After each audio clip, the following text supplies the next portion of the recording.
Hello everyone, आप सभी का मेरे चैनल में एक बार फिर से बहुत बहुत स्वागत है। तो चलिए, कच्चे आम का सीज़न बहुत इस टाइम अच्छा चल रहा है, तो क्यों ना कच्चे आम से एक अच्छी सी रेसिपी बनाएं। मैं आपके साथ में आज कोई लौंजी की रेसिपी या कोई चटनी की रेसिपी नहीं शेयर कर रही। आज मैं आपके साथ में बहुत ही बढ़िया यूपी वाली रेसिपी शेयर कर रही हूँ, जो कि अक्सर यूपी में बनाई जाती है और साल भर तक के लिए इसको स्टोर करके रखा जाता है। ये कोई चटनी नहीं है, ना ही कोई ये अचार है। ये बनाई जाती है यूपी में, खटाई बोला जाता है जिसको, जो कि साल भर तक हम स्टोर करके आराम से रख सकते हैं। और अगर यहाँ पर आपको मेरी ये रेसिपी पसंद आए, आप मेरे चैनल पर पहली बार आए हैं तो प्लीज़ एक लाइक कीजिएगा, प्यारा प्यारा कमेंट ज़रूर कीजिएगा, उसी के साथ सब्सक्राइब करना ना भूलें और बेल आइकन जो है उसे भी प्रेस ज़रूर करिए, यानी कि जो घंटी का ऑप्शन दे रखा है उसे भी अच्छे से प्रेस कर दें ताकि सारे वीडियो की नोटिफिकेशन आपको सबसे पहले मिल जाए। तो यहाँ पे मैंने आधा किलो आम लिए हैं, कच्चे आम, और इन्हें मैंने अच्छे से धो लिया था पहले ही, और अब छील लेंगे और बिल्कुल पतला पतला इसका छिलका उतारना है और फिर इसके हम कर देंगे टुकड़े। तो अभी मैं इसके बड़े बड़े टुकड़े कर रही हूँ, आगे मैं इसके छोटे छोटे टुकड़े करूँगी।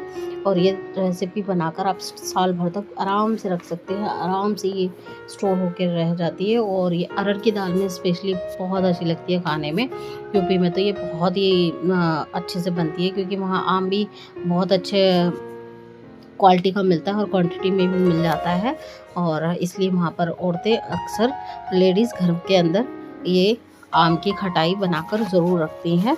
हर घर में आपको आम की खटाई, आम की लौंजी और आम की जो चटनी होती है या आम का अचार, ये 4-5 चीज़ जो साल भर तक स्टोर करके रख सकते हैं, ये ज़रूर ही मिलती हैं। तो यहाँ पे मैंने सारे ही आम को अच्छे से धो के और पतले पतले छिलके उतार के उसके टुकड़े कर दिए हैं। और अब इसके अभी हमने करे हैं मोटे मोटे टुकड़े, फिर इसके हम करेंगे छोटे छोटे टुकड़े, क्योंकि ये बिल्कुल इसको हमें साल भर तक स्टोर करनी होती है, तो इसलिए इसके छोटे छोटे टुकड़े करेंगे तो ये जल्दी से सूख भी जाती है। आपको इसको कोई धूप में वगैरह में सुखाने की ज़रूरत नहीं है, आप आराम से इसको कमरे में सुखा सकते हैं। तो इस तरीके से हम इसके पतले पतले चिप्स की तरह इसको काट लेंगे ताकि सूखने में आसानी रहे।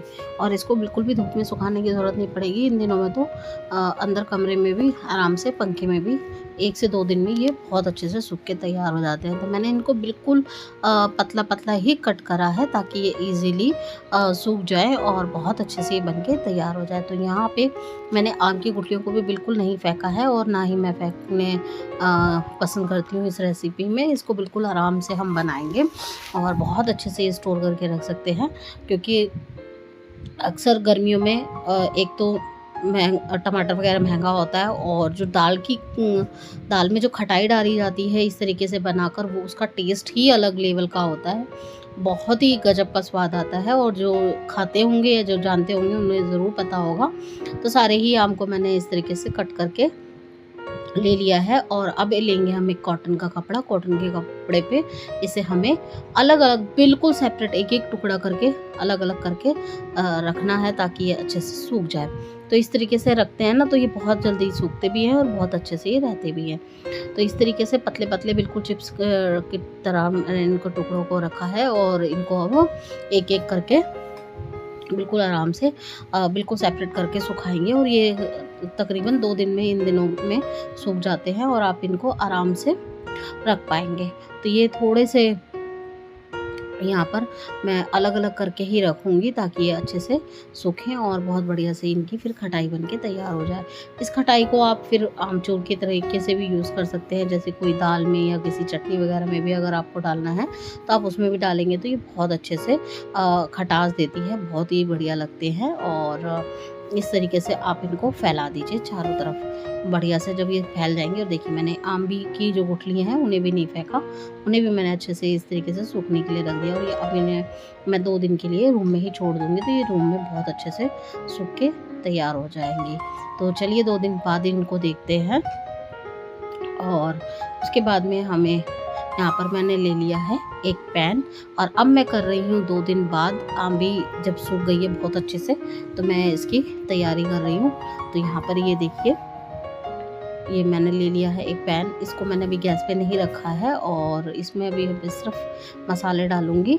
तो यहाँ पे मैंने 1 चम्मच डाली है बिल्कुल बारीक वाली जो काली छोटी वाली राई होती है वो ली है, और उसके साथ ही मैंने लिया है यहाँ पर जो मेथी दाना होता है।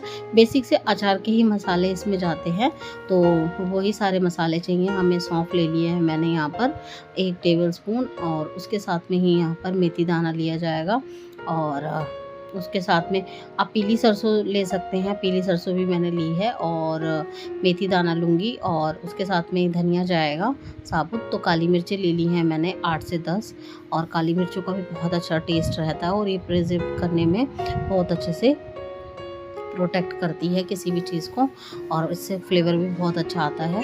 और 1 चम्मच मैंने ले ली है कलौंजी, जिसे कलौंजी बोला जाता है, जैसे मंगरेल बोला जाता है, काला जीरा बोला जाता है बहुत सी जगह पे यूपी में। तो वो ले लिया है 1 टेबलस्पून, और उसके साथ में मैं ले लूँगी यहाँ पर मेथी दाना।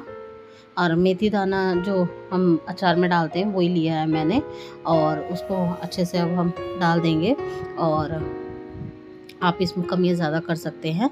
और मैंने पीली वाली जो हमारी राई होती है वो भी ली है आधा टीस्पून, और उसके साथ में ही यहाँ पर ये ले लेंगे हम मेथी दाना। तो मेथी दाना मैंने थोड़ा सा ज़्यादा डाला है, आधा चम्मच डाला है, बहुत अच्छा फ्लेवर आता है, और मेथी दाना बहुत ही ज़्यादा हेल्प करता है हेल्थ में भी, तो ज़रूर खाना चाहिए। 2 चम्मच मैंने ले लिया अक्खा धनिया लिया है साबुत वाला। तो सभी चीज़ें मैंने मिक्स करके ले ली हैं। अब मुझे इनको बिल्कुल हल्का सा सेकना है, जैसा हम अचार के लिए हल्का सा सेकते हैं, बिल्कुल कलर चेंज नहीं होने देना, ना ही इनमें से कोई खुशबू वगैरह आने लगे, बस हल्का सा सेकना है, और 1 से 2 सेकंड लगेंगे बस इसको सेकने में, और उसके बाद में हम इसको ठंडा होने देते हैं और फिर इसको पीस के ले आएंगे। तो गैस कर देंगे बंद, और इसको पीस के लेके आते हैं जब तक मसाले को। तब तक इसमें हम पैन में डाल देंगे सरसों का तेल, क्योंकि खटाई के अंदर सरसों का तेल भी बहुत अच्छे से जाता है इसको प्रिजर्व करने के लिए। तो यहाँ पे इसको सरसों के तेल को गर्म होने देते हैं, तब तक ये जो मसाला है इसे मैं पीस के ले आती हूँ। और ये देखिए, ये राई जो हमारी खटाई है बिल्कुल सूख चुकी है। 2 दिन के अंदर ये बहुत ज़्यादा अच्छे से सूख गई थी, और बिल्कुल अच्छे से जब सूख जाएगी तो इसमें हम मिला देंगे मसाले। तो ये मैंने डाल दिए हैं जो पीस के हमने फ्रेश मसाले यूज़ किए हैं वो, और उसके डाल देंगे 2 बड़े चम्मच सरसों का तेल। तो ये ज़्यादा तेल नहीं जाता है इसमें, सिर्फ उतना ही जाएगा जितने में ये मसाले और आम भी हमारी अच्छे से कोट हो जाए, बस इसकी कोटिंग देनी होती है। और उसके साथ में कुछ सूखे मसाले भी जाते हैं इसमें। तो यहाँ पे मैं डाल दूँगी नमक। तो मैंने 1 टेबलस्पून डाल दिया है नमक। नमक बहुत अच्छे से प्रोटेक्ट करता है किसी भी अचार या खटाई को, तो इसलिए नमक थोड़ा सा मैं ज़्यादा डाल रही हूँ। हल्दी पाउडर डाल दिया मैंने 1 चम्मच भर के, और हल्दी भी आपको पता ही है हल्दी में बहुत अच्छे गुण होते हैं। कुटी हुई लाल मिर्चें डाल दी हैं 1 चम्मच, 1 टेबलस्पून डाला है मैंने सब, और ½ टीस्पून डाल दी है कश्मीरी मिर्च। कलर बहुत अच्छा आएगा और बहुत अच्छी लगेगी ये देखने में, और खाने में तो ये बहुत अच्छी लगेगी ही।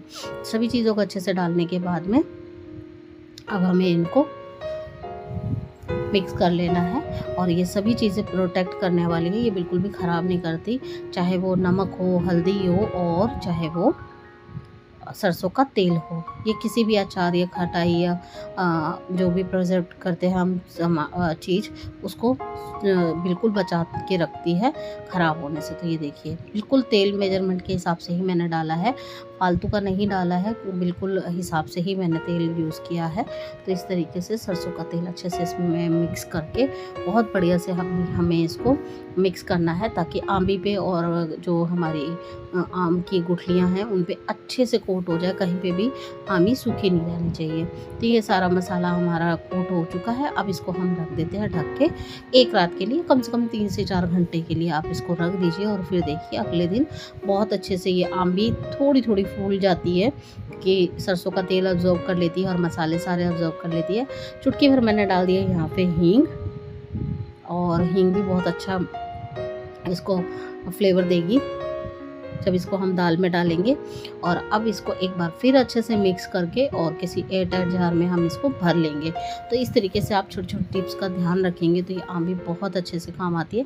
तो ये देखिए अक्सर घर के अंदर आम जैम वगैरह कुछ ना कुछ आता ही रहता है, जैम वगैरह आती है या कोई सॉस वगैरह आती है। तो इससे कांच के जो जार रहते हैं हमारे, उनको बिल्कुल भी ना फेंके। मैं तो बिल्कुल भी नहीं फेंकती हूँ और इन्हीं में मैं रख लेती हूँ। क्यों बाज़ार के महंगे महंगे जार वगैरह ख़रीद के लेके आने, जब हमारे पास में इतने अच्छे जार हमारे को घर में ही मिल रहा है। तो अच्छे से इसको मैंने एक दिन धो के और कपड़े से पोंछ के सुखा लिया था अच्छी तरीके से।